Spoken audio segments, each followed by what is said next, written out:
Bueno, gente, buenas tardes a todos. Muchísimas gracias por sumarse nuevamente a estas actividades que la ADA viene organizando con otras asociaciones, en este caso con el Centro de Estudios de Derecho Financiero y de Derecho Tributario de la Facultad de Derecho de la UBA.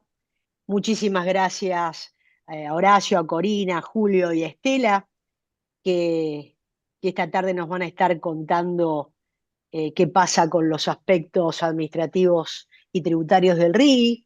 Y muchas gracias, José, por el invalorable puesto de moderador, que es esa persona que pone los puntos y pone los tiempos para que la actividad eh, tenga algún tiempo de duración.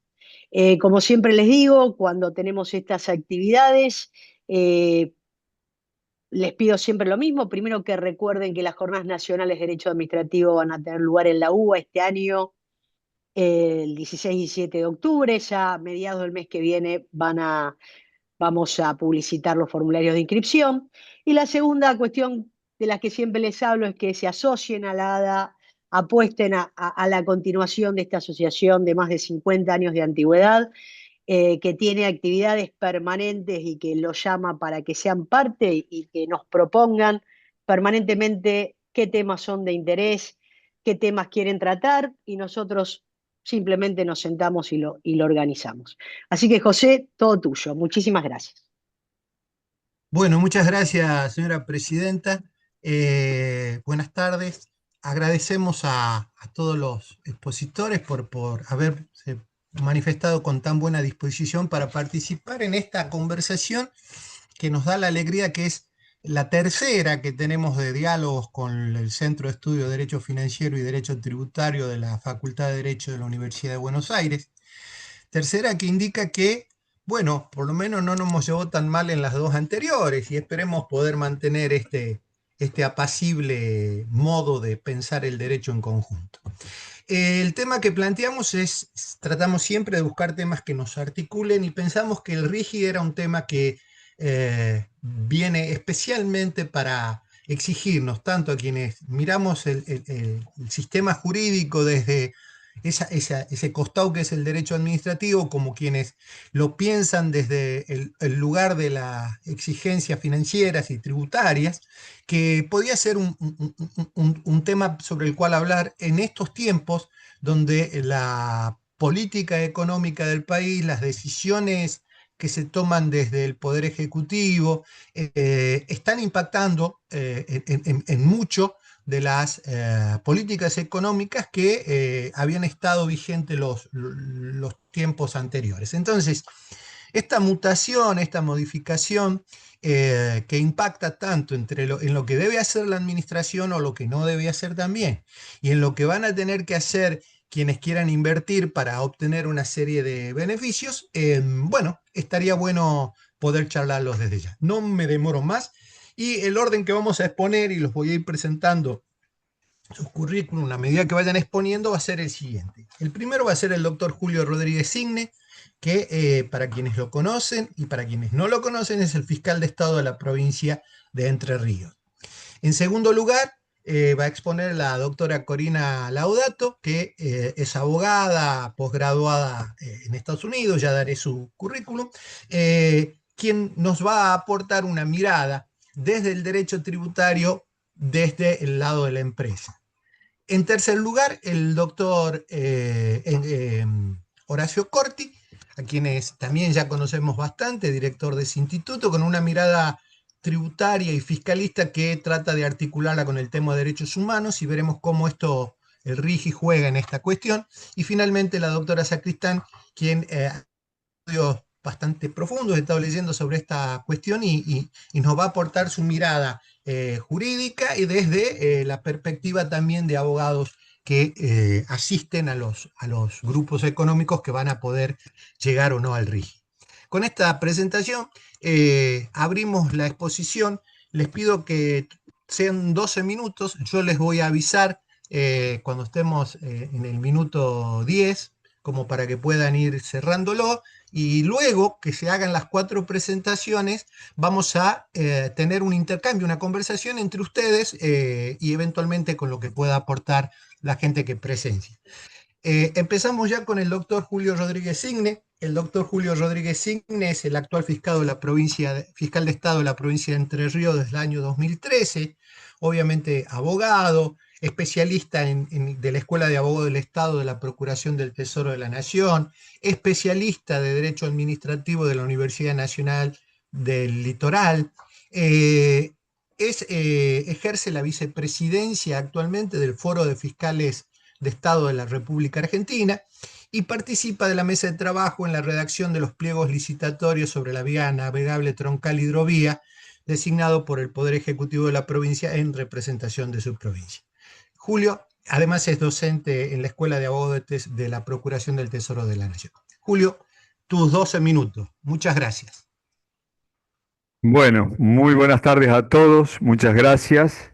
Sabía que esto me podía llegar a pasar, lo peor que es tener que anteceder a Horacio Corti y a Estela Sacristán, para mí es un compromiso enorme, porque es un tema en el que ellos son expertos. Y yo realmente, José, voy a hacer lo que puedo. Y como vos dijiste al principio, hablar desde la perspectiva de mi provincia, desde los intereses de mi provincia, y creería yo de un conjunto de provincias que son las provincias de la Mesopotamia y de la región noreste argentino. Digo esto y arranco con algo que siempre enfoco cualquier participación mía desde un concepto que es el desarrollo humano. Primero porque es un concepto que está en la Constitución Nacional, segundo porque es un concepto que a mí me interesa destacar siempre, porque mide las condiciones en las que vivimos todos, no solamente el ingreso, el Producto Bruto, la producción, sino también el acceso a la salud, a la vivienda, bueno, al desarrollo humano. En materia de desarrollo humano, Argentina está número 45 en el ranking mundial de alrededor de 200 mediciones, 200 países que se miden. Y lo más interesante para mí, desde el punto de vista de mi provincia, es que el índice de desarrollo humano que elabora Naciones Unidas mide también el desarrollo humano en las provincias argentinas. Y el desarrollo humano en las provincias argentinas nos marca una desigualdad brutal entre zonas que están con un altísimo nivel de desarrollo humano, como la capital federal, y con un bajísimo nivel de desarrollo humano, como pueden ser las provincias del noreste argentino, especialmente Chaco, Formosa. Yo veo que hay una relación entre la desigualdad y la participación del ingreso propio en los presupuestos provinciales. Cuanto más depende la provincia de la coparticipación, más pobre es. Cuando depende del 70% para arriba de la coparticipación, quiere decir que es una provincia pobre desde el punto de vista del desarrollo humano. Y cuanto menos depende de la coparticipación, es una provincia mucho mejor posicionada.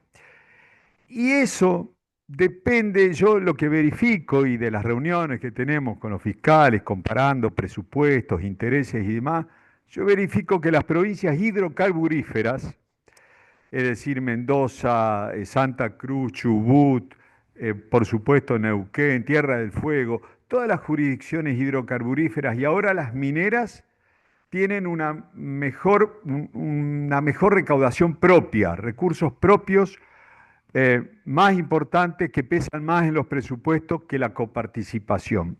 Mientras que las provincias de La Pampa, Buenos Aires, Córdoba y Santa Fe, productoras de alimentos, pero también con una industria y cercana a los nodos logísticos de Bahía Blanca, Rosario, Buenos Aires, Campana, San Nicolás, Villa Constitución, Zárate, son provincias que están en un segundo nivel de desarrollo humano. Y en el tercer lote estamos el resto. Desde ahí hablo. Entre Ríos, Corrientes, Misiones, Chaco, Santiago del Estero, La Rioja, Tucumán, provincias que no tenemos hidrocarburos y además estamos de alguna manera alejadas de los nodos logísticos industriales, del cual Rosario es el más importante de la Argentina actualmente. Digo esto para ponerme en contexto, a costa de, bueno, que se interprete como que estoy yéndome para otro tema, pero tiene mucho que ver, porque a mi juicio el RIGI está pensado pura y exclusivamente para las provincias hidrocarburíferas y mineras.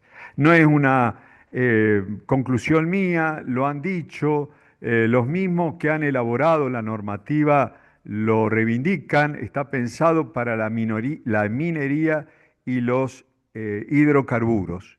A punto tal que mi lectura de la ley bases me lleva a pensar que el RIGI va de la mano de la modificación del régimen de la ley 17.319 y de la 24.076, que son la ley de hidrocarburos y la ley de regulación del gas.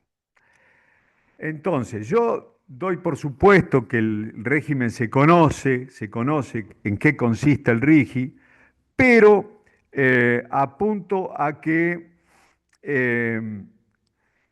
está pensado, insisto, está pensado para promover inversiones, inversiones muy importantes, de 200 millones de dólares para arriba en el sector minero e hidrocarburífero. Y por más que esté nominado, por ejemplo, el sector de infraestructura o la foresto-industria, la realidad operativa, de acuerdo a la reglamentación que yo vi, que es muy profusa, muy compleja, no es de fácil acceso, está pensado para eso, no está pensado para las provincias que necesitamos infraestructura, porque no alienta. La verdad es que yo de la lectura esta veo que no se alienta, de la lectura del régimen, ¿no? No se alienta la inversión en infraestructura y en las necesidades que tenemos las provincias que menciono como las más desfavorecidas desde el punto de vista del desarrollo humano. Una palabra respecto al tema de las adhesiones, que quizá es lo central de mi intervención. El sistema exige que las provincias adhieran al régimen. A mí no me queda muy claro por qué las provincias tienen que adherir, francamente. Anoté 5 preguntas que las dejo aquí planteadas. ¿Por qué hay que adherir? Porque se modifica el régimen de impuestos coparticipables, ganancias e IVA. Primera pregunta. Porque importa el abordaje de competencias ambientales que son concurrentes entre nación y provincia. Segunda posibilidad. Tercero, porque la ley nacional establece que no hay ninguna posibilidad de que una decisión provincial altere con normativa propia el sistema establecido de RIGI. Cuarta, porque supone que los llamados vehículos de proyecto único, que son las unidades sobre las que gira el RIGI, incidirán directamente sobre los recursos naturales que son del dominio originario de las provincias. O, última pregunta, por razones políticas. Lo cierto es que el sistema exige un régimen de adhesión. Yo hice un relevamiento de cuáles son las provincias que han adherido, las tengo acá, y algunas provincias adhirieron simplemente, por ejemplo, leyes de adhesión que dicen adhiero al régimen nacional. Por ejemplo, Río Negro, Neuquén, Santa Cruz, Catamarca, Chaco, Chubut, Córdoba. Tengo para después los que les interese los números de cada ley, tengo los textos de cada ley. Corrientes, Jujuy, Mendoza, Salta, San Juan, San Luis y Tucumán adhirieron. Entre Ríos adhirió por la ley 11.162 con un régimen propio, al igual que la provincia de Santa Fe, que adhirió en el artículo 33 del Código Fiscal de la provincia de Santa Fe y estableció algunas particularidades en materia de ambiente, de competencias ambientales. Hay provincias que no adhirieron directamente, incluso se han manifestado en contra, como por ejemplo La Pampa. Buenos Aires no adhirió, Misiones tampoco, a pesar de que mandaron un proyecto de ley.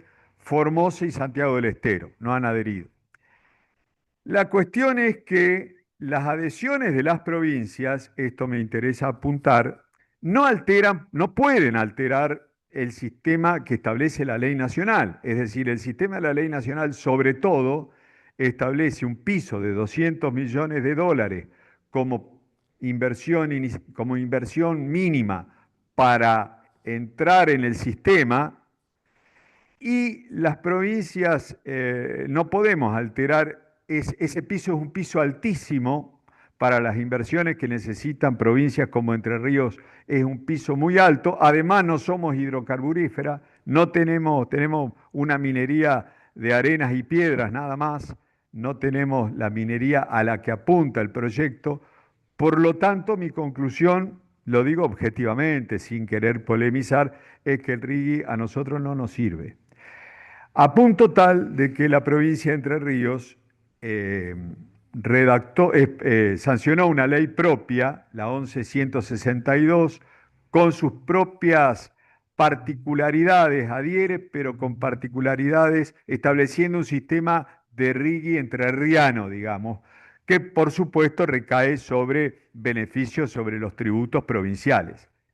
Nosotros tenemos presentados en la provincia de Entre Ríos, hay 16 empresas que se presentaron, 14 preinscripciones elegibles. Bueno, los proyectos varían, van algunos por la industria, otros por el transporte, algunos por el turismo, uno solo.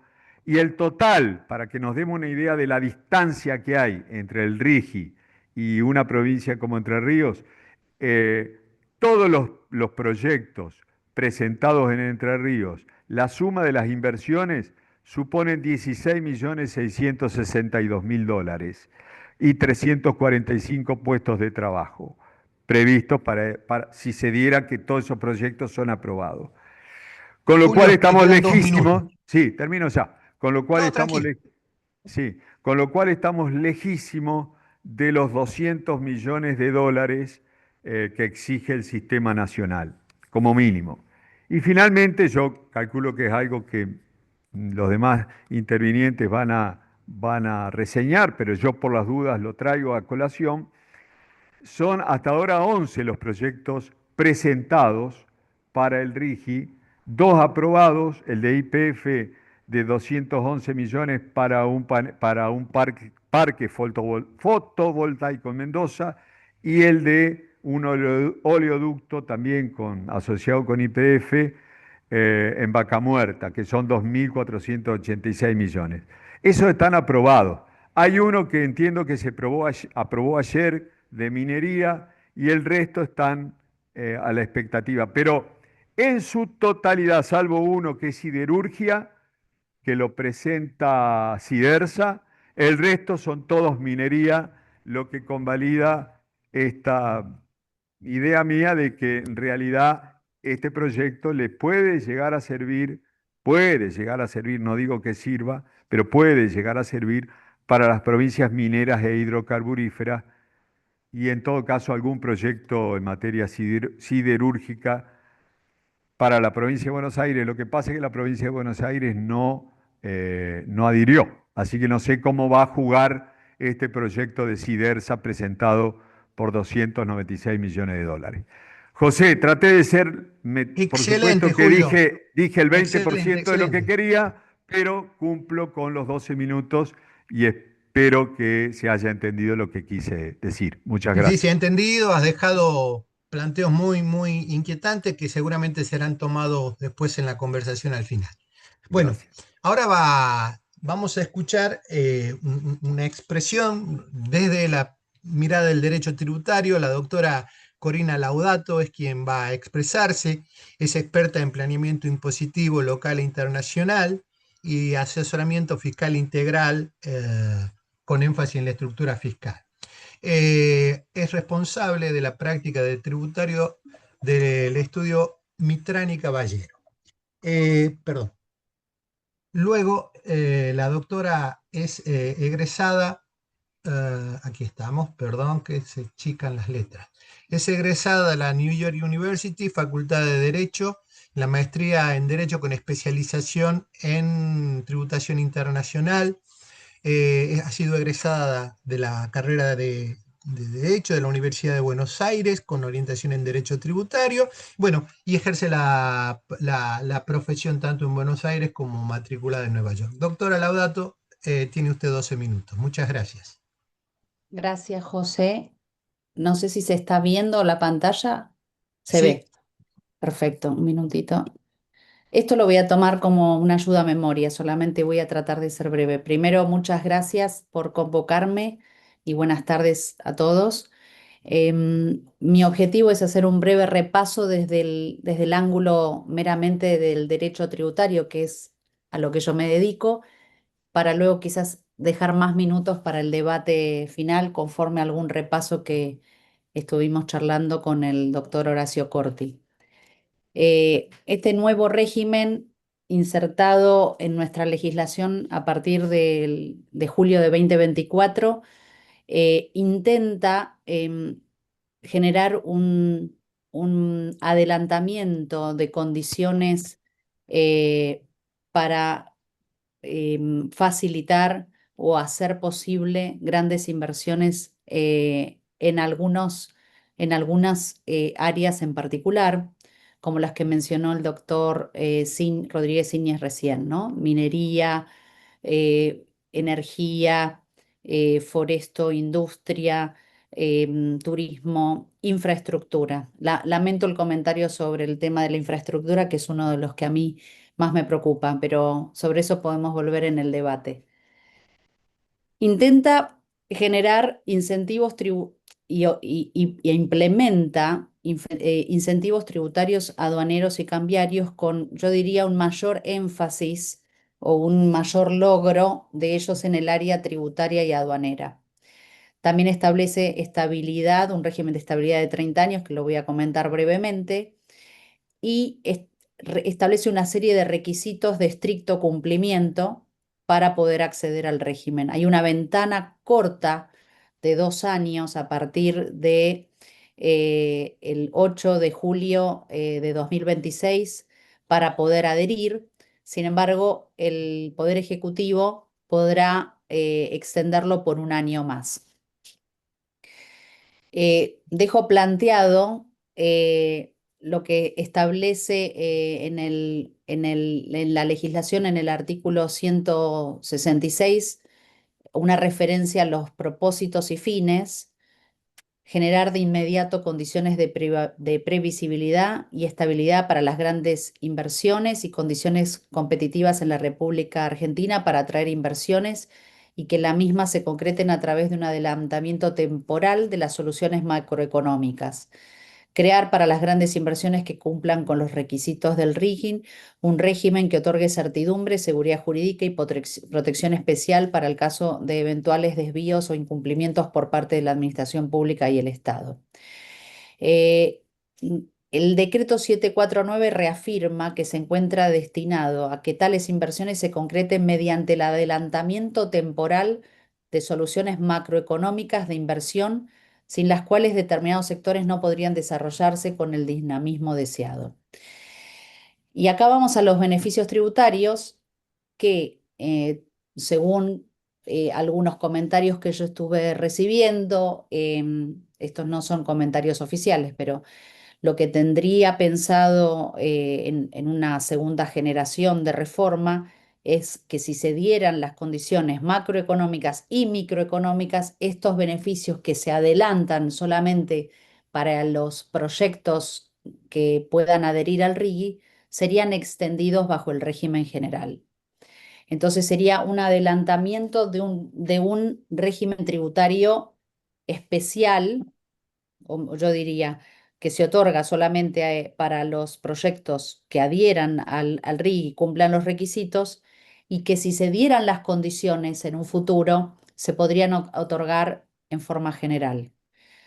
En cuanto a la alícuota corporativa para el impuesto a las ganancias, que en mi opinión es crucial porque permite la reinversión de utilidades. En general, los sistemas tributarios que otorgan una tasa baja corporativa a los sujetos empresa o a las sociedades versus una tasa marginal para los accionistas, personas humanas, em, genera en sí mismo estructuralmente un incentivo a la reinversión. La tasa corporativa en general en varios países del mundo está tendiendo hacia el 25%, como casi todos los países de Europa. Reconozcamos que nosotros somos un país que no está desarrollado, pero que considerando las tendencias mundiales o el ejemplo chileno, apuntar a una tasa del 25% sería muy beneficioso, en mi opinión, para incentivar la inversión. En cuanto a la tasa corporativa, no me refiero a la marginal personal, progresiva.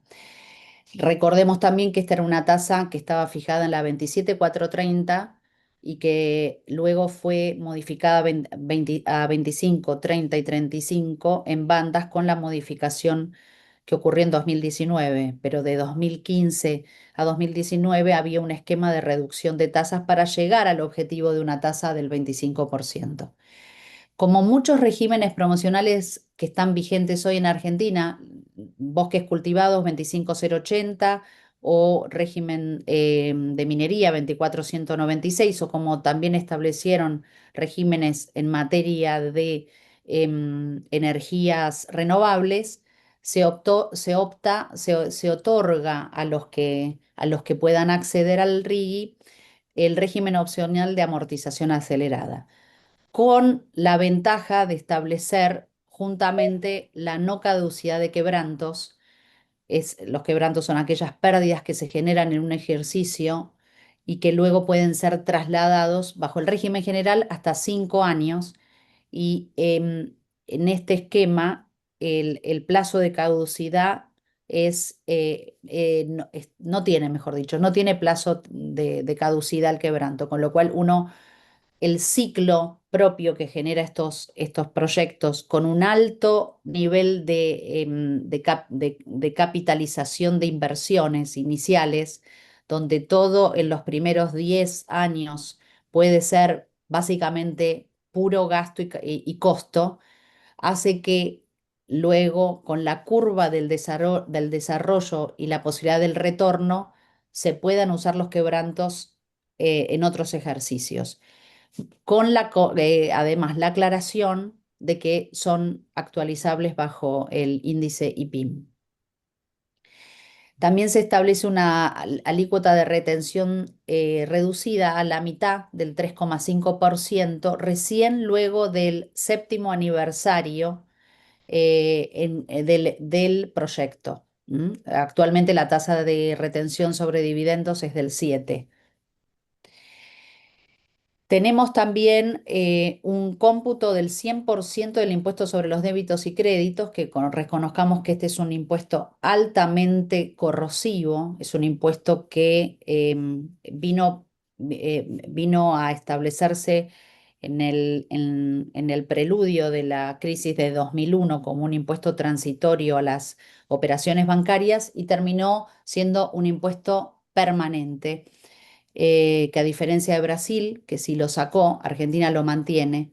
Entendemos que el proyecto actual de la actual administración es hacerlo totalmente acreditable contra impuesto a las ganancias. Hoy es solamente acreditable en un porcentaje chico, y esto hoy está ya adelantado en el régimen RIGI porque ya está establecido el cómputo del 100% de este impuesto, que vendría a funcionar como un adelantamiento financiero.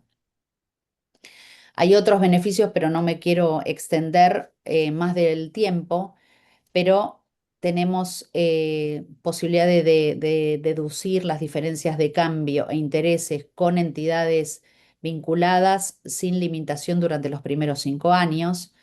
Y también hay mayores beneficios para los proyectos considerados de larga duración, de inversión estratégica, de grandes inversiones que superen los 200 millones, donde la tasa de retención con carácter de pago único y definitivo también se reduce.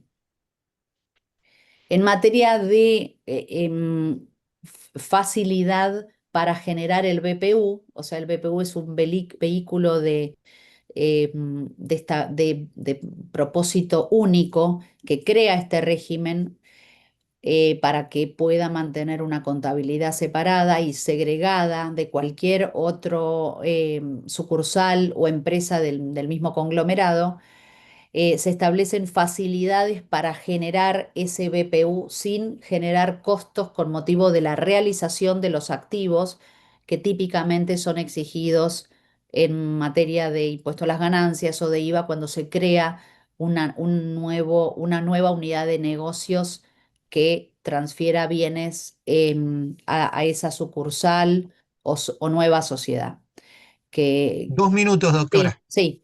Paso rápidamente a comentar. Los beneficios en IVA son altamente beneficiosos porque por primera vez no dependen del cupo presupuestario del Estado, a diferencia de otros regímenes de promoción que dan devolución anticipada de IVA y que dependían de otorgamiento de cupo presupuestario.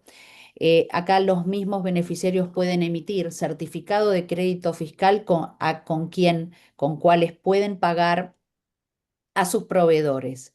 Esto es, yo diría, altamente beneficioso, dado que en los anteriores regímenes los beneficios de IVA terminaban diluyéndose y no se aplicaban. Y para terminar, y no avanzar, pero hay otros temas que comentaremos en el debate, tenemos una exención en materia de aduanas para todo tributo y percepción a la importación definitiva de los bienes y componentes, partes y repuestos asociados, también así en las importaciones temporarias, a estos proyectos. Tenemos también a partir del año tercero una exención en materia de derechos de exportación y luego de 2 años para los proyectos calificados como PELP. Voy a dejar acá para que se aproveche el tiempo en el debate final y le paso la palabra a José o a Analía. Muchas gracias. Muchas gracias, doctora Corina. Muy interesante, algunas cuestiones a mí me dejan preguntas que las voy a hacer, porque desde la ignorancia del derecho tributario me es muy fácil poder sorprenderme con muchas cosas que se han dicho. Pasamos ahora al doctor Horacio Corti. El doctor Corti es doctor en Derecho, profesor titular de Finanzas Públicas y Derecho Tributario de la Universidad de Buenos Aires y director de la Maestría de Derecho Tributario y Financiero de la Universidad de Buenos Aires. Bueno, profesor en varias universidades, autor de numerosos artículos y libros, entre otros El Derecho Financiero, La Guerra Silenciosa, Derecho Constitucional Presupuestario, Derecho a la Ciudad, Financiar la Constitución, y su último libro es Hacienda Pública y Constitución, reciente, de este año. Es actualmente magistrado en la Cámara de Apelación en lo Contencioso Administrativo y vicepresidente primero del Consejo de Magistratura de la Ciudad. Doctor Horacio Corti, sus 12 minutos. Gracias, Horacio. No, al contrario. Muchas gracias, José. Muchas gracias a la asociación por, bueno, invitarnos de vuelta a hacer en conjunto esta actividad. Así que, bueno, gracias por eso. A ver, brevemente, se mencionó el artículo fundamental que se alega para justificar, que es el artículo 75, inciso 18, la clásica cláusula para el progreso, que dice que para proveer a lo conducente a la prosperidad del país, o sea, para lograr ciertos objetivos, se pueden dar concesiones temporales de privilegios. Entonces estamos ante un privilegio. Eso significa que tiene que haber condiciones muy estrictas para justificar la constitucionalidad del otorgamiento de un privilegio, porque es una excepción a la regla general de los principios, derechos y garantías que tenemos en la Constitución. Principalmente voy acá para recordar lo que todos lo sabemos, que es el artículo 16, ¿no? Donde la nación argentina no admite prerrogativas de sangre ni de nacimiento, no hay en ella fueros personales ni títulos de nobleza, todos sus habitantes son iguales ante la ley y la igualdad es la base del impuesto. Entonces es una excepción a esto. No puede convertirse el privilegio en algo análogo a un fuero personal, a un título de nobleza. Y creo, muy modestamente que estos privilegios no tienen los adecuados justificaciones, equilibrios, proporcionalidades que le darían una justificación constitucional. Y entonces voy a tratar de justificar brevemente estas ideas. Lo primero, ¿por qué digo esto? Es por la cantidad e intensidad de beneficios. Comparemos con los sistemas tradicionales. Habitualmente, ¿qué había? Límites geográficos, ¿no? Típico beneficio del siglo XX, el régimen de Tierra del Fuego por razones estratégicas y demás. Acá no hay ningún límite geográfico. Segundo límite tradicional, se decidía que había una industria estratégica. Siglo XIX, los ferrocarriles. Siglo XXI, la industria del conocimiento. Entiendo lo que dice el colega fiscal de Estado, pero yo leo el artículo 167 y habla foresto, industria, turismo, infraestructura, minería, tecnología, siderurgia, energía, petróleo y gas.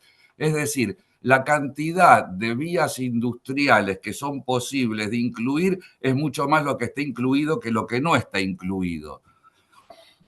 Luego, la intensidad de los propios beneficios, que son tributarios, administrativos, procesales, cambiarios, aduaneros. Por ejemplo, una tasa del 25%, como dijo mi colega, en el impuesto a las ganancias. Dado la rapidez de cómo está organizado el impuesto a las ganancias, cualquier argentino que realice una actividad comercial industrial rápidamente va a llegar a los 35%. Entonces, la mayoría de las personas van a estar a una tasa muy diferente a la que se va a otorgar en este caso. En segundo lugar, hay hasta privilegios que no sé cómo llamarlos, son privilegios constitucionales. Es decir, es como que parte de la Constitución se suspende para este tipo de sujetos. Doy un ejemplo. Artículo 200b, donde el Estado no puede hacer actos de confiscatorios o expropiatorios. Yo entiendo lo de, vayamos al artículo 17 de la Constitución que prohíbe las confiscaciones, no necesitamos que esté en una ley, pero a la vez una potestad legítima del Estado es la expropiación por utilidad pública. El Estado no puede renunciar a una potestad constitucional basada en el interés público, en una ley. No, y no le puede otorgar un privilegio a un grupo de personas diciendo esto que está en la Constitución a ustedes no le va a funcionar. Otro ejemplo, en el artículo 225, cuando habla de las provincias, donde en las tasas no se va a poder utilizar para hacer la base imponible indicadores de capacidad contributiva. Pero justamente una tradición histórica de la Argentina es que el criterio de legitimación central del deber de contribuir en la Argentina es la capacidad contributiva, no el principio de equivalencia. Entonces no se puede cambiar un principio constitucional para un grupo de personas y mantener el otro criterio para todos los demás habitantes del país. Para no hablar de un artículo muy curioso que es el 165, donde la justicia debe de forma inmediata impedir la aplicación de cualquier regulación que limite, restrinja, etc. Bueno, nunca vi una obligación de ese tipo dirigida a los jueces, pero ese lo dejo aparte. Tercer punto. En todo el texto, una y otra vez, se señala que el objetivo es otorgarle a este grupo de personas seguridad jurídica. Ahora bien, la seguridad jurídica no es un bien divisible. No puede haber ciudadanos, individuos, inversores que tengan seguridad jurídica A, otros que tengan un grado de seguridad jurídica B y otros que tengan un grado de seguridad jurídica C. Eso es algo realmente que no veo cómo se puede otorgar como un privilegio. Todos los contribuyentes en la Argentina deben tener seguridad jurídica, desde el más pequeño contribuyente del monotributo hasta el mayor contribuyente del impuesto a las ganancias. Punto 4. Otorgar tantos privilegios requiere al menos un equilibrio de proporcionalidad de deberes complementarios, ¿sí? Que son los que justifican y vinculan constitucionalmente con la finalidad. Es decir, tiene que haber un nexo causal entre el privilegio que se otorga y el fin constitucionalmente que se establece, que en este caso es la prosperidad del país, pero como dijo mi colega fiscal, yo sumaría las finalidades de la nueva cláusula del progreso, que es justamente desarrollo humano, progreso con justicia social, etcétera. Hay un solo deber en toda la, significativo en este sentido, en toda la ley, que es el 176, inciso L, que es 20% de inversión en productos nacionales, en el caso que existieran, que fuesen competitivos, etcétera. O sea que podría ser que no sucediese. Luego, no hay nada que muestre que hay una relación causal entre dar este privilegio, fomentar esta inversión y dar un resultado final. Imaginen ustedes una industria altamente intensiva de capital, como son estas, con poca utilización de trabajo, que por nuestro atraso tecnológico no encuentre los medios tecnológicos para ser suministrados en la Argentina, toda su utilidad es de libre disponibilidad. Esto significa que esta actividad no tiene ninguna relación causal con algo que beneficie a la prosperidad del país. Podría desarrollarse totalmente y no tener ningún beneficio ni indirecto, ni la provincia, ni el país, etcétera. Y último punto, capítulo 10, punto 221 y siguientes, que es la forma de resolución de controversias. Primero, solución amistosa y luego arbitraje. Eso significa que un principio clásico que todos los administrados ciudadanos en la Argentina tienen que hacer, que es el agotamiento de la instancia administrativa, acá no existe. Luego, arbitraje. Hay una tradición en la República Argentina, que uno lo puede encontrar en fallos de la Corte, en toda la tradición doctrinaria, que los tributos hacen a la esencia de la soberanía del país, para no hablar de las cuestiones cambiarias y monetarias. De ahí que desde antiguo hay, después puedo dar las referencias, desde los años 20, un dictamen de Matienzo, ante la Corte Suprema, donde dejó en claro que el arbitraje no está previsto por nuestra Constitución para cuestiones que tienen que ver con la soberanía. Recuerdo simplemente una declaración de todos los profesores de titulares de derecho de nuestra materia, profesor Casases, Piso, Damarco, etcétera, que en ocasión de una jornada latinoamericana donde se proponía el arbitraje dejaron en claro, muy curioso, pocas veces todos los profesores hicieron una declaración diciendo es ilegítimo el arbitraje internacional en materia tributaria. Miren ustedes, además, si se hace por la vía del CIADI, de acuerdo a su convenio, artículo 53, ni siquiera es susceptible de un recurso de apelación. Entonces, la suma de privilegios constitucionales, otros que no tienen lugar en nuestra Constitución, tributarios, procesales, administrativos, cambiarios, aduaneros, en su suma considero muy modestamente que no tienen justificación en el ámbito constitucional, lo cual se me genera una paradoja, porque ¿cómo generar o suscitar seguridad jurídica con un instrumento que es tan fácilmente cuestionable?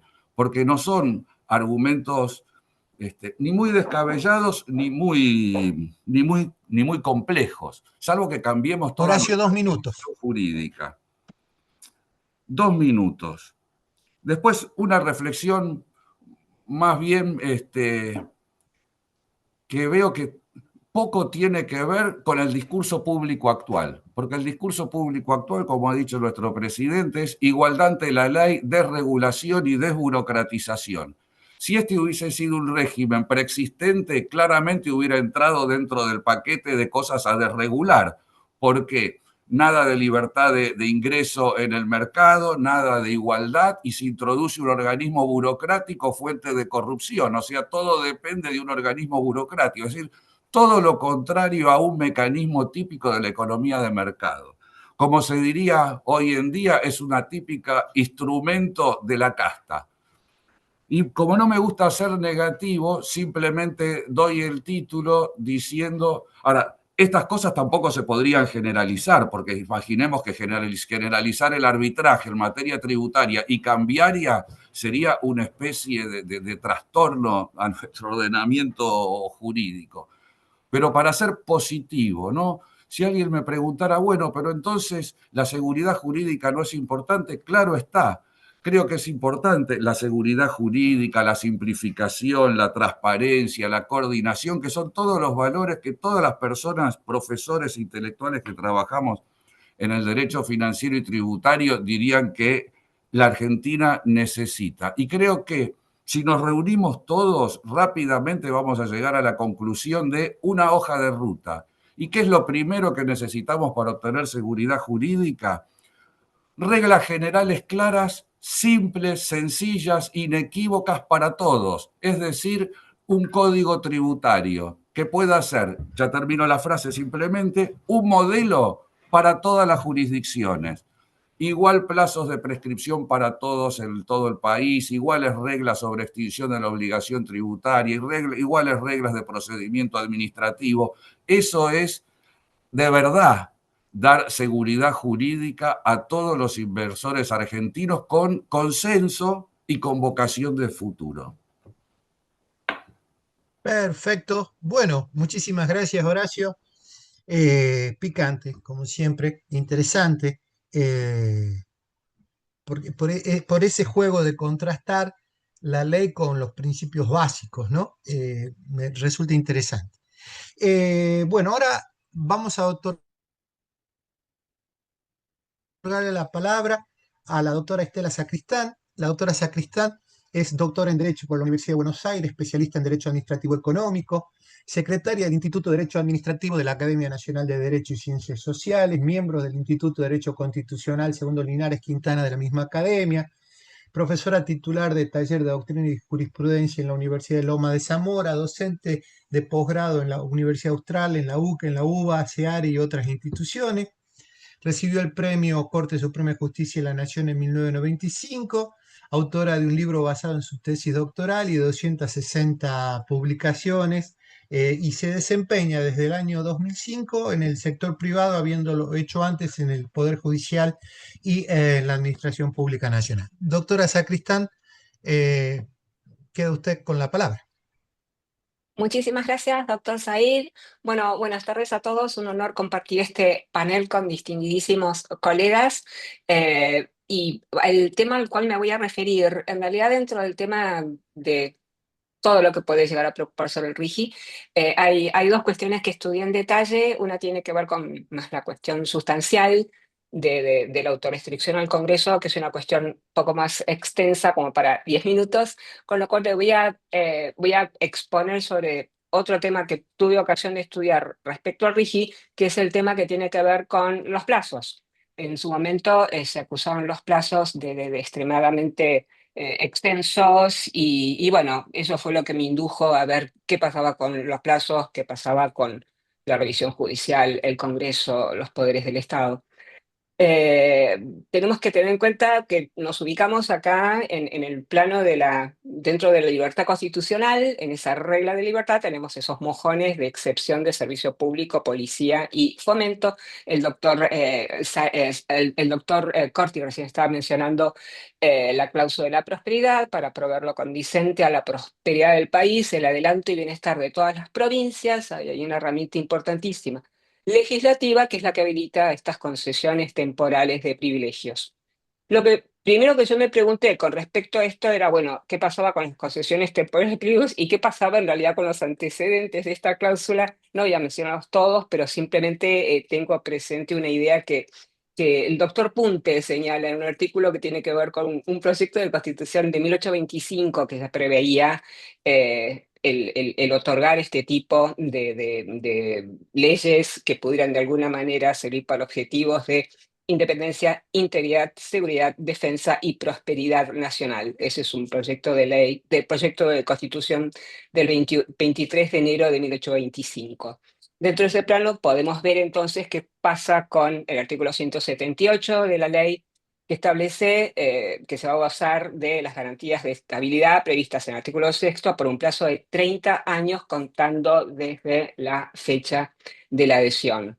Forma paralela a eso tenemos la otra que es mucho más detallada, que es la estabilidad tributaria, aduanera y cambiaria prevista para esa estabilidad a lo largo de 30 años. En ese plano podemos preguntarnos qué pasa con la muestra legislativa, qué pasa con una muestra judicial. En el plano legislativo tenemos que arrancar, sí, con antiquísimas leyes. Hay una primera que yo encontré, que es más antigua, que encontré de 1865, sobre exenciones para importación de bienes necesarios para construcción de ferrocarriles, y esta ley de 1865 preveía el beneficio durante mucho más que 40 años, eran 99 años por el artículo 5º. Una ley de 1863, de vuelta, libres de derecho a importación, llegan todos los bienes necesarios para el servicio público, por un término de 50 años. Tenemos otra ley de 1864, con un término de 40 años, 1878 con 50 años, y la ley Mitre, la 5315, se encuentra con las concesiones, las que están beneficiadas, se necesitan más ferrocarriles, algunas ya estaban saliéndose del sistema por vencimiento del plazo, y allí aparece la divisoria entre los trenes que están beneficiados con el otorgamiento del plazo que tenían en su propio régimen y los trenes nuevos, si se quiere.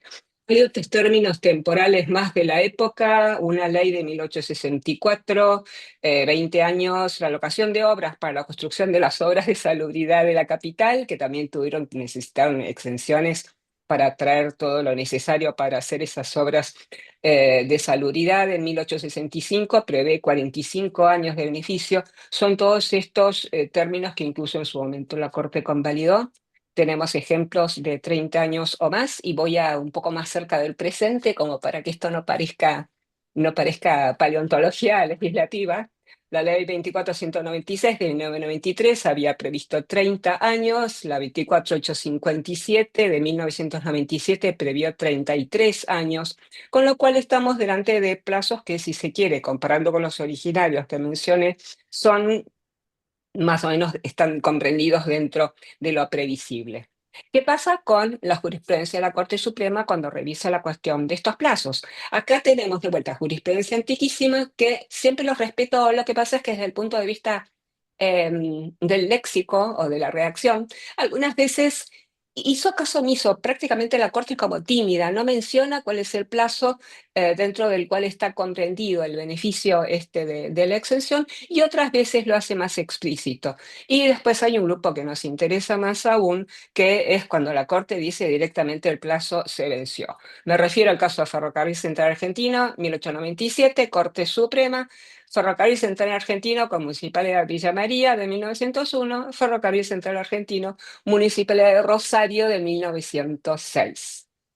Sin repasar toda la jurisprudencia de esa época, podemos dar un salto de vuelta temporal y reparar en Cerro Vanguardia. Cerro Vanguardia tiene dos cosas de interés. Por un lado, el énfasis en el plazo que estaba comprendido en el beneficio, y por el otro lado, qué es lo que dice exactamente la Corte en Cerro Vanguardia. Respecto del plazo comprendido, ahí la Corte dice: la empresa esta goza desde el año 1996 del régimen de estabilidad fiscal instituido por el artículo 8º de la 24.196 de inversiones mineras, que consiste en síntesis en el compromiso del Estado por el plazo de 30 años de no incrementar la carga tributaria de los emprendimientos mineros comprendidos en ese régimen, tomando como referencia la resultante de las normas vigentes en el momento de presentación del estudio de factibilidad. Esto es desde el punto de vista del plazo, repito, Cerro Vanguardia en 2009, pero hay algo más que está detrás de lo que dice la Corte. A veces en los fallos hay que leer cada palabra para ver un poco cuál es la importancia de lo que se quiere transmitir. Y ahí tenemos que tener en cuenta que la Corte no dice exactamente que este plazo tiene que ser respetado por el Congreso, dice que esto se impone al Estado, con lo cual tenemos que tener en cuenta, entiendo yo, que cuando la ley establece los plazos estos de protección para lograr los beneficios de la prosperidad del país y el bienestar en todas las provincias a través de estas leyes que son el ejercicio de la actividad de fomento, ese respeto o esa limitación, acá dice la Corte, debe ponderarse que la limitación que se impuso el propio Estado, con lo cual está aludiendo la Corte Suprema a todos los poderes del Estado, y creo que eso es parte de lo que se necesita para poder entender exactamente cuál es la autorrestricción que se establece no solamente el Congreso, sino un Estado cuando hace uso de esta herramienta, que es una herramienta que, como vimos, es antiquísima, es tradicional, no representa más que una forma de traer los capitales. Es una cláusula que Alberti en su momento defendió muchísimo, sobre todo para países como el nuestro, que necesitaban entonces y que necesitan la introducción de capitales extranjeros. Ahí sí, un componente que es el componente que más temor a lo mejor inspira, y un poco a lo mejor tiene que ver con las cláusulas que mencionaba el doctor Corti sobre, bueno, cuál va a ser la actitud, los jueces tienen que inmediatamente, etcétera. Son a lo mejor, uno se pregunta si el Congreso realmente puede dictar un criterio de interpretación, pero al mismo tiempo, creo yo, de lo que se trata es un poco de conseguir no solamente esa seguridad jurídica, sino, por un lado, yo creo que se puede hacer un análisis global de razonabilidad de todo el régimen instaurado. Y por el otro lado, creo que se puede confrontar eso con la previsibilidad en Fuller. Desde el punto de vista de qué es lo que se quiso con este régimen del RIGI, qué es lo que se quiere, creo que hay que tener en cuenta la adecuación del régimen. Hay que tener en cuenta que es a lo mejor la herramienta menos gravosa con la que puede contar Argentina para poder captar esos capitales. Y por otro lado, cuáles son los costos-beneficios específicos, qué es lo que se deja de cobrar y cuáles son los beneficios, sobre todo en el punto de la generación de trabajo que esto puede provocar. Y desde el punto de vista de la previsibilidad, ahí tengo en cuenta, no digo que haya que tener una previsibilidad absoluta, pero hay una cosa que es cierta, hay una confianza que este régimen puede haber inspirado en el inversor en industria forestal, el inversor en turismo, en infraestructura, tecnología, siderurgia, no sé, generación de energía. Estoy mencionando todos los beneficios para las provincias que no son mineras y que no son hidrocarburíferas, y creo que en ese punto, cuando Fuller dice, escuchémoslo a Fuller, no solo que el gobierno se vea obligado por sus normas verbalizadas y dadas a publicidad, sino también que respete las expectativas justificadas creadas para el tratamiento que dio a situaciones no controladas por normas explícitamente anunciadas. Creo que en el fondo de lo que se trata es de lograr una interpretación, sobre todo del blindaje esté dispuesto con respecto al plazo, sobre todo en una materia tan volátil como la materia cambiaria, sin perjuicio de las restantes, para que el sistema perdure y para que podamos todos a nivel nacional del país y a nivel de las provincias, todas las provincias, que se logren los beneficios del régimen. Bueno, esa es mi opinión. Gracias.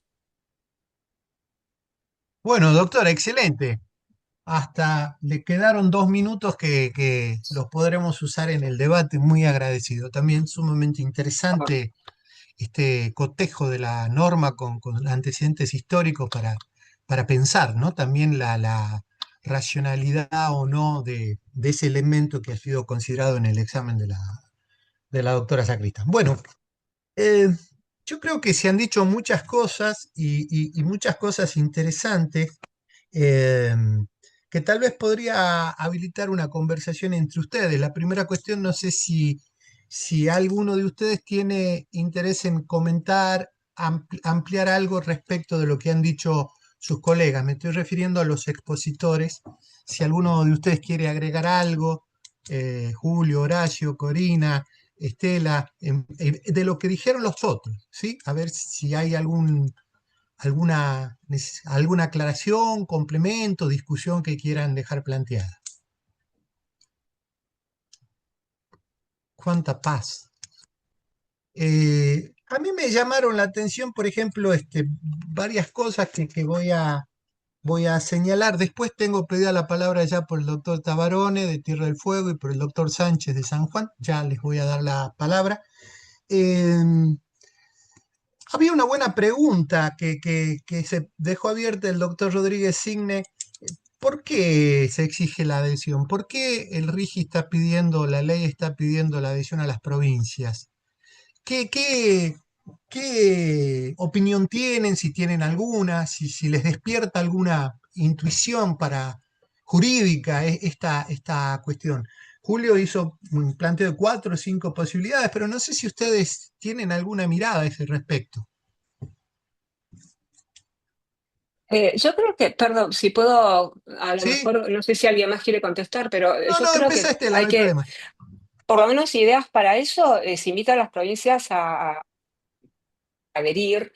Las provincias dentro de su constitución también pueden prever su propio régimen de fomento a nivel provincial, pero en el caso del RIGI se invita a las provincias para adherir al régimen de la ley de bases, del régimen nacional que está establecido. Creo que las provincias, hay dos ideas que yo creo que pueden tomarse acá.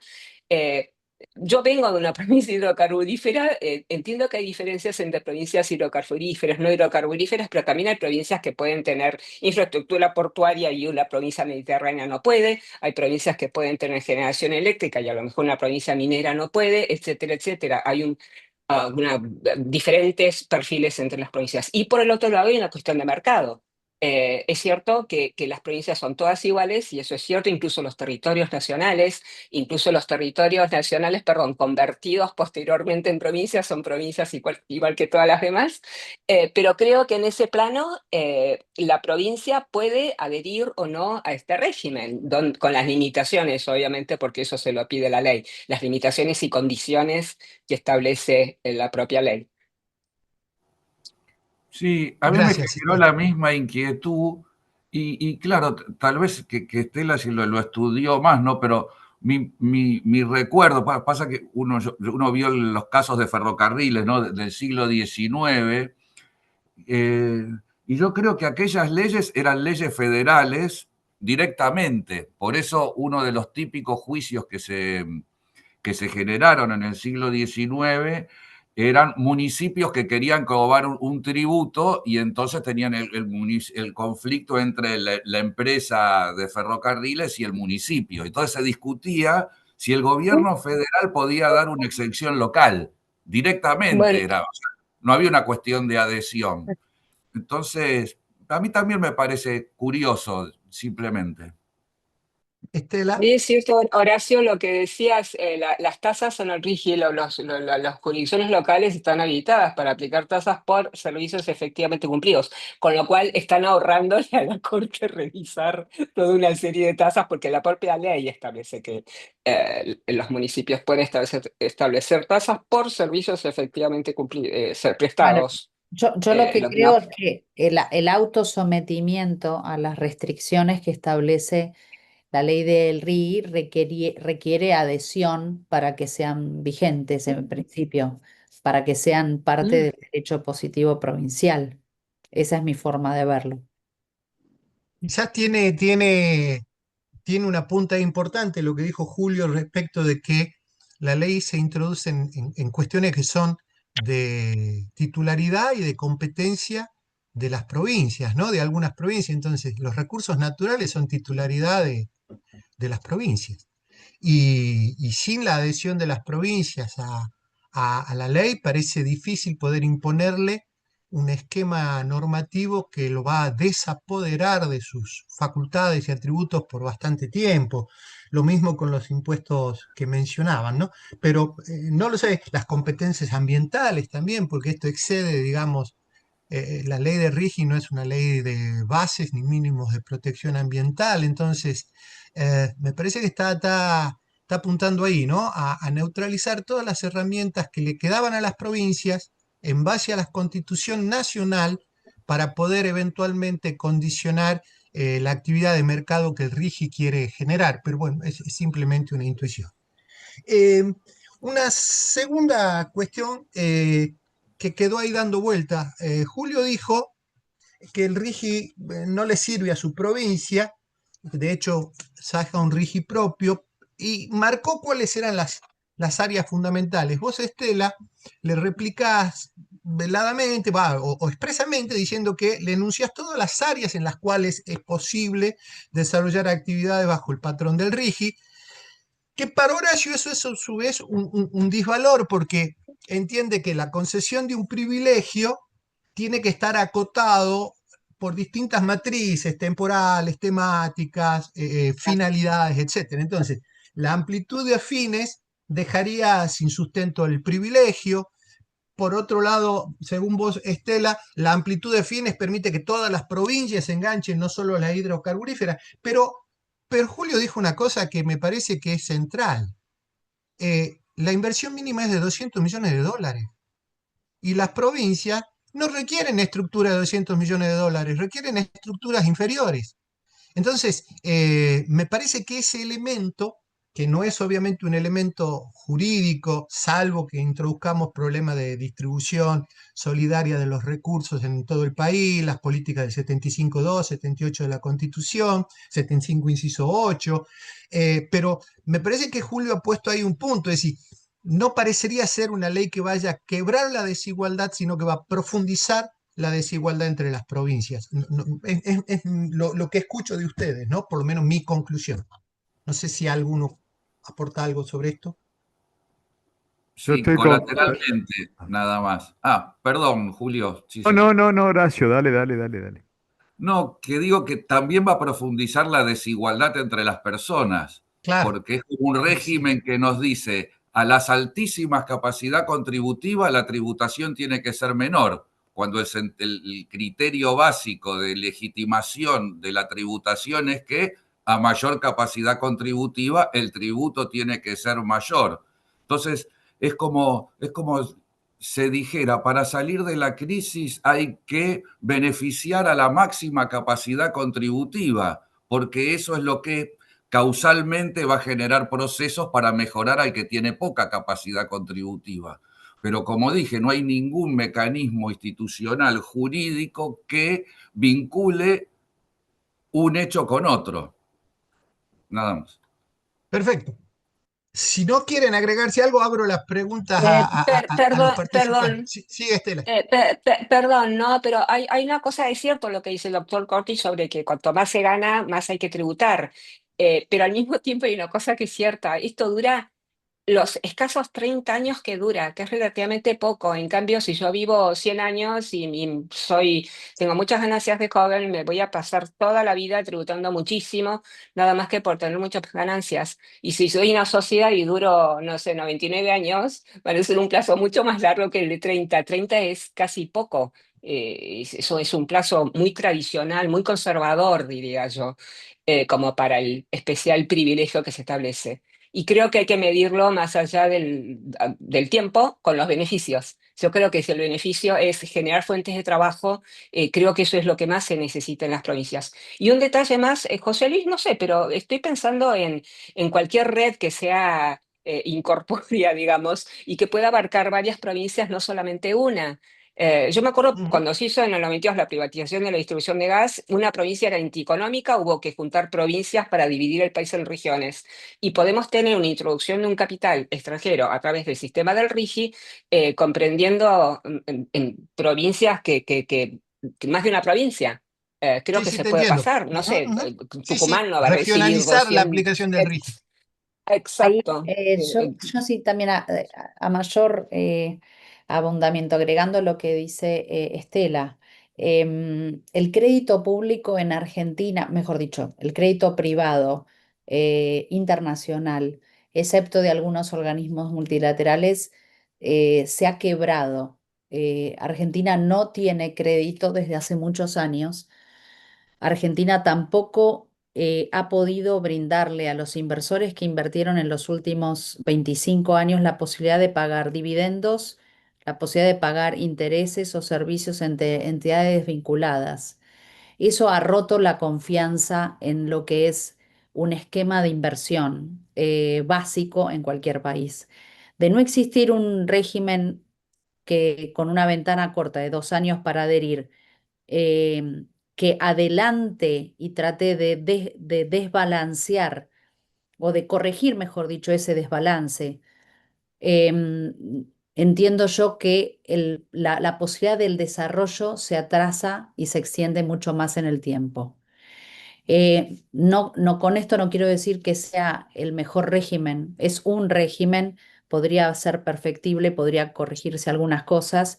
A veces yo como egresada de la UBA y también de la educación pública, eh, uno aprende a cuestionar y a criticar constantemente cualquier régimen que venga del propio Estado, pero en este caso particular, yo entiendo que hay un intento, perfectible o no, de corregir ese desbalance ante la falta de crédito y de financiación.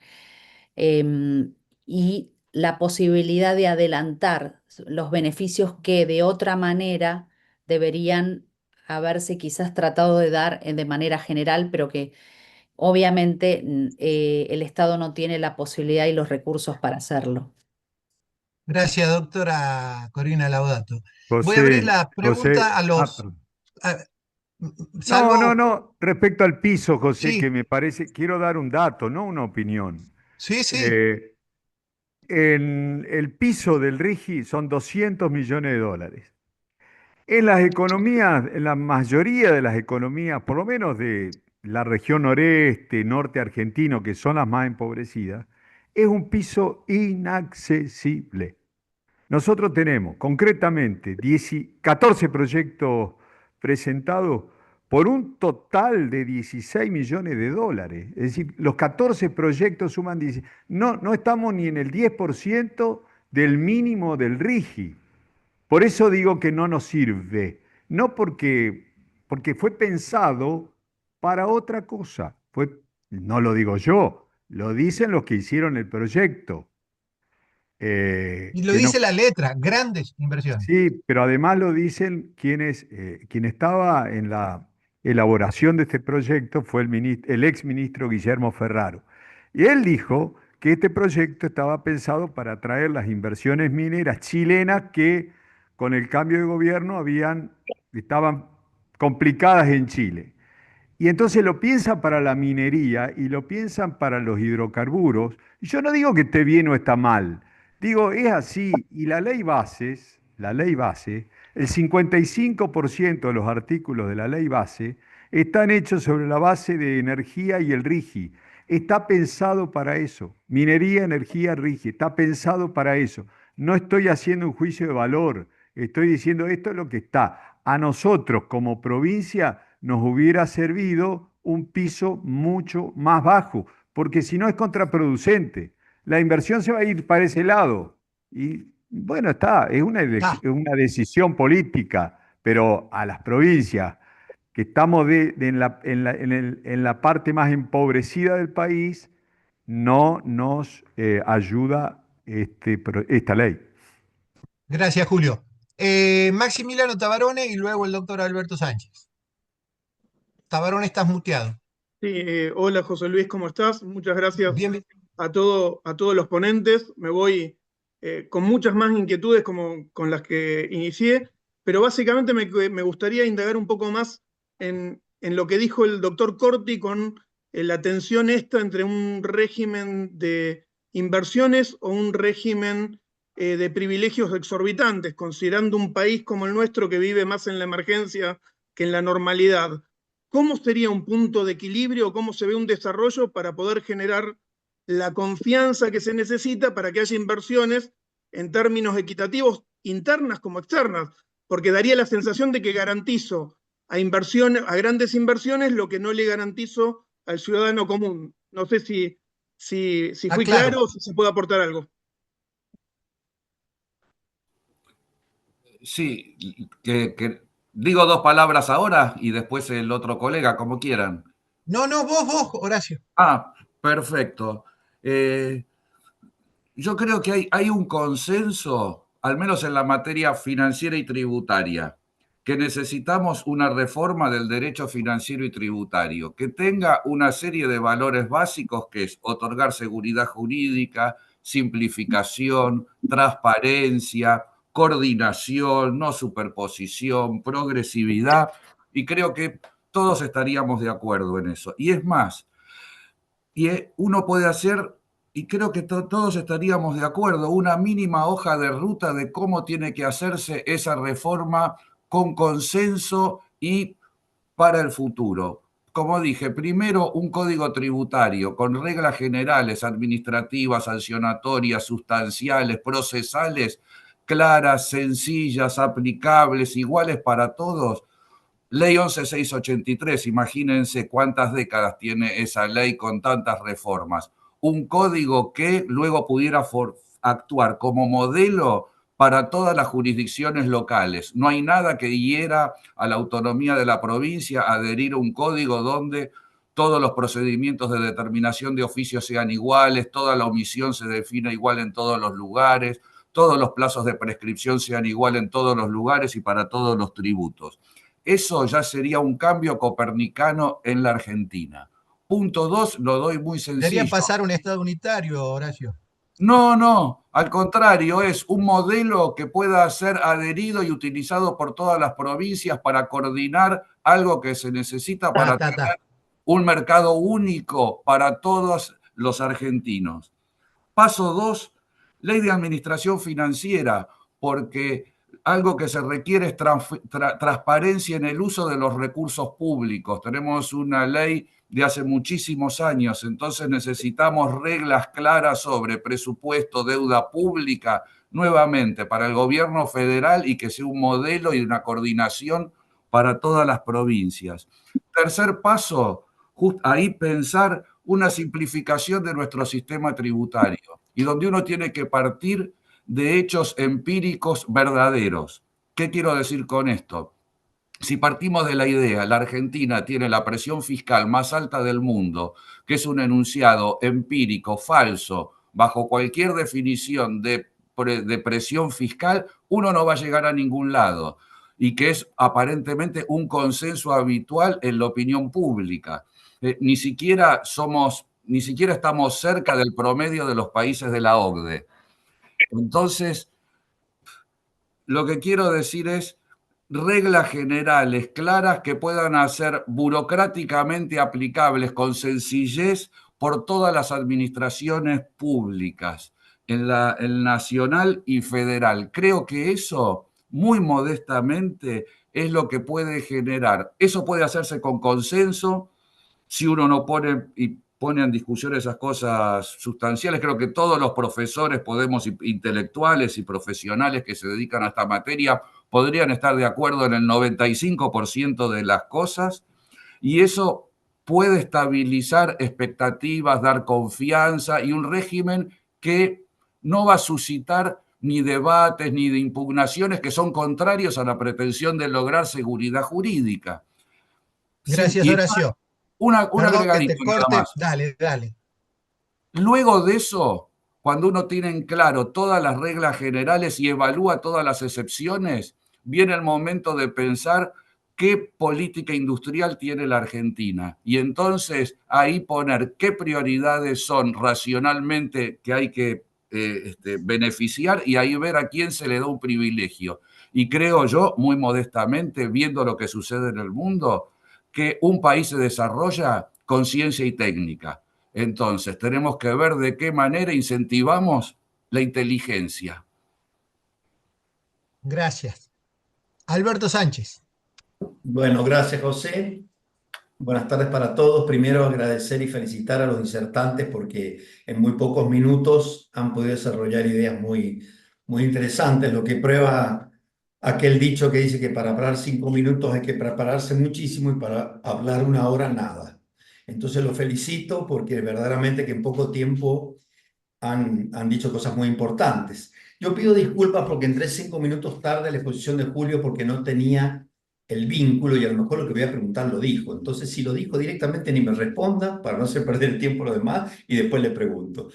El tema mío es un planteo sobre la constitucionalidad del sistema del RIGI. Porque yo veo que el RIGI, el sistema, incide sobre impuestos que son coparticipables. Y la ley 23.548 es una ley convenio, y desde la reforma de la Constitución de 1924 está claro que la ley convenio está por encima jerárquicamente de la ley común del Congreso. Entonces entiendo que puede estar modificándose una ley convenio con una ley común del Congreso, y eso no se soluciona pidiendo la adhesión a las provincias, porque la ley convenio se puede modificar con otra ley convenio. Y cuando se pide, en el marco de una ley convenio, se pide adhesiones provinciales, son siempre en el marco de todas las legislaturas provinciales. Entonces quería saber un poco la opinión de ustedes, los disertantes, sobre este tema, donde yo advierto algún problema de constitucionalidad, ¿no? Por la modificación que hace el sistema del RIGI sobre impuestos que son coparticipables. Julio. No, no, yo lo planteé exactamente como pregunta, Alberto, y vos diste una respuesta. Así que viene bárbaro, viene bárbaro. Es una posibilidad que yo pienso, y desde las provincias lo estamos evaluando, el tema que el régimen afecta el régimen de coparticipación.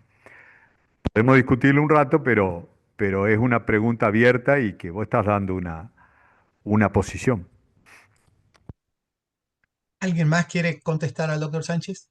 Yo incluso, perdón, un segundo, José, lo que decía Horacio hace un momentito, justamente, de esto de la unificación de un código tributario que hubiera alcance nacional, etcétera, creo que precisamente la ley convenio es la herramienta que está ideada o creada para este tipo de situaciones y para evitar que se lesionen las facultades federales que tienen las provincias no delegadas a la nación en algunos puntos, compartiendo en el fondo lo que dice Horacio, ¿no? Por supuesto, de unificar sería ideal, porque eso traería muchos beneficios y traería seguridad jurídica donde los inversores no tuvieran en cada provincia un régimen diferente. Pero bueno, creo que la herramienta es la ley convenio. Gracias, Alberto. Ahí te están contestando en el chat, alguien está discutiendo con vos, Alberto. Hemos logrado expandir el debate a niveles interesantísimos, ya que se discute en el chat entre los participantes. Estela, vos querías agregar José algo. Luis, sí, una cosa respecto de lo que decía Alberto. ¿Qué tal, doctor Sánchez? ¿Cómo estás? Hola, ¿qué tal? Eh, ¿Qué tal, Estela? no, lo que estaba pensando es que el régimen, o sea, la cláusula está de Constitución del 1853 en adelante, está esta cláusula que permite este teórico privilegio temporario para prosperidad del país y bienestar de las provincias. Entonces, cualquier cosa que nosotros querramos incorporarle después, o sea, si en el 94 decimos, bueno, tenemos coparticipación y vamos a dictar una ley de coparticipación que no se dictó, y en el medio tenemos una ley convenio y tenemos todo esto, el sistema hay que interpretarlo de modo tal que no choque consigo mismo. Tenemos que interpretar una cláusula que es de 1853 con mayores o menores énfasis con gobiernos democráticos y gobiernos de facto. Estoy pensando en Tierra del Fuego, que creo que fue la luz el que lo instauró. Eh, Hay que hacer una interpretación armónica de todo eso. No podemos decir que es inconstitucional. Y es el mismo Congreso el que sanciona esta ley. Con lo cual, creo que aún cuando quisiéramos encontrar una norma de rango superior respecto de la ley de bases, hay que interpretar armónicamente el 75, inciso 18, que nos acompaña desde por lo menos 1853. Y esta ley es manifestación de eso, y lo dice además.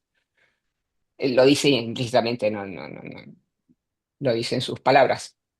Siguiendo con Bueno, lo que decía el doctor Corti, en general las modificaciones generan falta de certeza e incertidumbre. Entonces, cuanto más se modifica un sistema tributario, más se lastima la certeza y la certidumbre, que es lo que gatilla las inversiones. A veces, si uno pregunta, bueno, ¿por qué no se establecen reglas claras y simples bajo un sistema general que se ofrece a todos? Y eso es lo que creo que en Argentina está faltando, volver a los orígenes de nuestro sistema tributario desde 1932, yo diría 1970 o 1980, donde había pocos tributos con tasas razonables y sin modificarlos constantemente o crear nuevos tributos. Eso, por 10 años, por ejemplo, no tocar el sistema tributario con una tasa de IVA mucho más baja, evitando las exenciones que rompen con la neutralidad, lo mismo que en el impuesto a las ganancias, lo más general, pero lo más bajo posible, genera inmediatamente un efecto donde los empresarios deciden autodeclarar su renta sin evasión, como lo hacen en Chile o como lo hacen en Uruguay, donde hay pocos tributos y a tasas más razonables. Esa es mi forma de ver. Lo del Código Tributario Procesal es bienvenido, pero yo siempre mantengo que cuanto más se modifica el sistema tributario, más se complica la previsibilidad y certeza jurídica que se requiere para la inversión. Bueno, si no hay otro aporte, Un solo Horacio. comentario breve por Sí, lo de la coparticipación anterior. sí. Yo creo muy modestamente que la ley convenio de coparticipación no prohíbe que el gobierno federal modifique los tributos federales coparticipables. Al menos esa era la visión tradicional. Sí. Sin embargo, hay que decir que en últimos fallos de la Corte, a raíz de impugnaciones de las provincias, está poniendo en duda esa potestad del gobierno federal, lo cual en ese punto modestamente creo que no tiene mucha lógica, sino la ley convenio le estaría cercenando esa potestad tributaria al gobierno federal y creo que no forma parte del espíritu y de la idea del régimen. Pero la Corte está yendo por otro lado. Yo me gustaría simplemente pensar que a lo que decís, Horacio, y en voz alta, creo que es una autolimitación del Estado Nacional en el convenio y que no puede desvincularse del compromiso que toma con las provincias si previamente no genera un mecanismo de desvinculación de la ley convenio, que será por plazo, por mecanismos de retiro, etcétera. Pero yo creo que las autovinculaciones del poder son admisibles y creo que el Estado Nacional se autovincula cuando hace una ley convenio y no puede modificar unilateralmente ese régimen tributario convenido con las provincias, pero es también una lectura desde arriba nomás. ¿Alguien le gustaría decir algo más? Si no, vamos cerrando, así 1:30, la cabeza con algunas ideas para pensar. Y bueno, si alguien tiene algún interés en hacer algún otro aporte, si no, le doy la palabra a nuestra señora presidenta, a la doctora Antic, para que cierre esta actividad. Por mi parte, como coordinador, me la han hecho facilísima, los felicito, les agradezco. No tuve más nada que hacer. Y he disfrutado y he aprendido mucho. Muchas gracias a los 4 expositores y a todos los que han participado.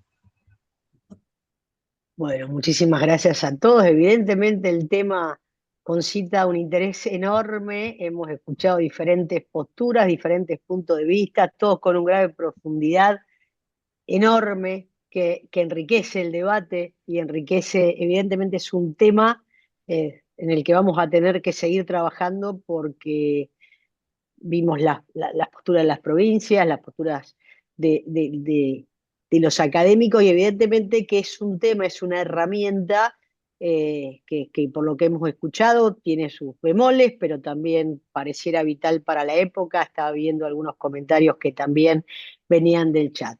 Así que muchísimas gracias a los 4 expositores, muchísimas gracias a todos los participantes. Respecto de la asistencia, quédense tranquilos porque el sistema tiene un funcionamiento de expedición automático, está relacionado con el Zoom. Lo va a explicar nuestro coordinador más que yo, pero está todo atado allí, así que quédense tranquilos, por eso no tienen el link de asistencia aquí.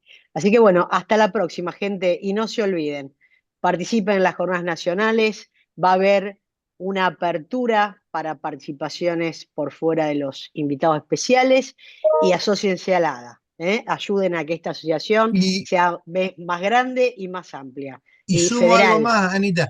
La semana que viene, el mes que viene, tenemos una actividad por mes hasta fin de año. Así que véannos en Instagram, en LinkedIn, en la página. Todos los meses hay una actividad. Así que, si Dios quiere, el mes que viene nos encontramos con los profesores de la Asociación de Filosofía del Derecho para conversar algunos temas que van a tener que ver con humanidad y tecnología. Así que, bueno, sigan acompañándonos porque nos gusta verlos. Gracias. Hasta la próxima. Gracias a ustedes. Gracias. Buenas tardes. Gracias.